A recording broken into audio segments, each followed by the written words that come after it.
Hello students, today again we are continuing with biology chapter number 4, that is molecular basis of inheritance, part 18. Okay, this today is our last lecture for this topic. Next time we will start with a new chapter. Okay, in our last lecture we have studied about the Human Genome Project. Okay, so that was very important question from exam point of view, Human Genome Project. Okay, and the topic that we are going to study today is DNA fingerprinting. This is also very important topic from your exam point of view, and it is a very applicative part of the chapter. Okay, where this topic is very applicative part, and nowadays in our paper application based questions are more asked. Okay, so you need to study this question thoroughly. Okay, DNA fingerprinting, it is very interesting topic. Okay, so let us start with the introduction. Okay, genes present on chromosomes are responsible for determining characters of the organism as well as for the inheritance of character. What does this mean? That genes are present on chromosomes and these genes are responsible for determining the characters, that means traits of the organism, as well as these genes are also responsible for inheritance of character, means transmission of character from one generation to another generation. Okay, and due to recombination of paternal and maternal genes we differ from our parents. What does this mean? That many times we have seen that offsprings are different from their parents, from their mother or their father. Okay, we cannot see that exactly child is like the mother or child is like the father. The child is different from mother and father because it is the recombination of paternal as well as maternal genes. Okay, next, these differences are also arising due to the infrequent mutation, that means sudden changes that occur during gamete formation, that is cell division. Okay, due to all these factors, every individual has its unique genetic makeup. Because of these factors, okay, differences, recombination, mutation, every individual is having its unique genetic makeup, which may be called its fingerprint. Okay, so now we will study about fingerprinting in detail.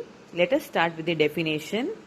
The technique developed to identify a person with the help of DNA restriction analysis, okay, is known as DNA profiling or DNA fingerprinting. The technique which is developed to identify the person. This technique is specially used to identify a person. Okay, and it is done with the help of DNA restriction analysis. And this process is known as DNA profiling or DNA fingerprinting. Okay, when I say DNA fingerprinting, so who has discovered this topic? This topic was discovered by Alec Jeffrey. Okay, it was discovered by Alec Jeffrey in the year 1984. Okay, in the year, this DNA fingerprinting technique was discovered by Alec Jeffrey in the year 1984 and it was discovered at Leicester University. Okay, this DNA fingerprinting technique is based on identification of nucleotide sequence. Okay, it is based on the identification of nucleotide sequence. About 99.9% of nucleotide sequence in all person is same. Okay, I am telling 99.9% of nucleotide sequence in all the person is same. Only some short sequences of nucleotides differ from person to person. Okay, in the population every person shows unusual sequences of 20 to 100 base pairs which are repeated several times, and they are termed as variable number of tandem repeats. Okay, that is VNTR, variable number of tandem repeats, and the chances for this VNTR is 30,000 million to 1 except for identical twins. Okay, so all the individuals are having same sequence, but only 1%, 0.1% change is there in all the organism. Okay, 30,000 million in among 30,000 million, only one will be the exceptional case, except that too except for identical twins. Okay, so the length of the regions having VNTR is different in each individual and hence is the key factor in DNA profiling. Okay, the length of region having VNTR is different in each individual and hence it is the key factor in DNA profiling. Now we will start with the steps involved in DNA fingerprinting. There are total 7 steps that we are going to study one by one in DNA fingerprinting. First step is isolation of DNA. Okay, first step is isolation of DNA. DNA must be recovered from cells or tissues. Okay, whatever cell we are getting from the place where we need to do investigation. Okay, so we must collect the cell or tissue. Only a small amount of blood, hair or skin is needed. Root hair, skin or blood is required for the testing. Okay. Next step is restriction digestion. Second step for DNA fingerprinting is restriction digestion. It is also known as DNA cutting. The DNA is cut. Okay, the isolated DNA that we have isolated first in the first step. Isolated DNA is treated with restriction enzyme. Okay, it is treated with restriction enzyme.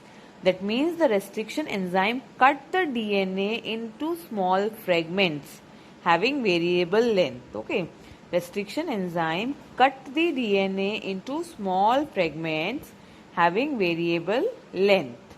Okay, and this phenomenon is called as restriction fragment length polymorphism, that is RFLP. Okay, I repeat, restriction enzyme cut the DNA into small fragments having variable length. It cut at the DNA at different places and the length of that fragments are different. And so this process is known as restriction fragment length polymorphism. Okay. Now in the third step, that is gel electrophoresis, what is going to happen? The DNA samples are loaded for agarose gel electrophoresis under an electric influence. Okay, the DNA samples are loaded. You can see here the loading of DNA samples. Okay, for agarose gel electrophoresis under electric influence. Okay, under the electric influence.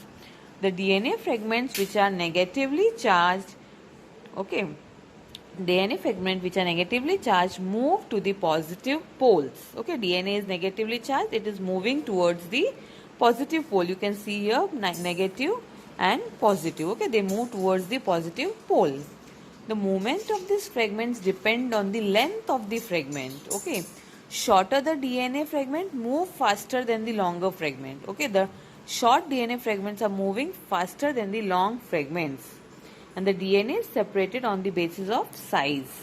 Okay, double-stranded DNA splits into single-stranded DNA by an alkali treatment. Okay, next step is Southern blotting. Okay, what is happening in Southern blotting? The separated DNA fragments are transferred to nylon membrane or nitrocellulose filter paper by placing it over the gel and soaking them overnight. Okay, and this process is known as Southern blotting. I repeat, separated DNA fragment are transferred to nylon sheet, okay, nylon membrane or nitrocellulose filter paper by placing it over the gel and soaking them with filter paper overnight. Okay, next step is selection of DNA probe. A known sequence of single-stranded DNA is prepared and that is called as DNA probe. DNA probe is obtained from the organism or prepared by cDNA preparation method. Okay, complementary DNA preparation method. The DNA probe is labeled with radioactive isotope. Okay, Then sixth step is hybridization. In this step, probe DNA is added to the nitrocellulose filter paper containing the host DNA. Now what is going to happen? The single-stranded DNA probe pairs with the complementary bases. Okay, single-stranded DNA probe pairs with the complementary bases sequence of the host DNA strand. Okay, then as a result, DNA hybrids are formed on the nitrocellulose filter paper, and remaining single-stranded DNA probe fragments are washed off.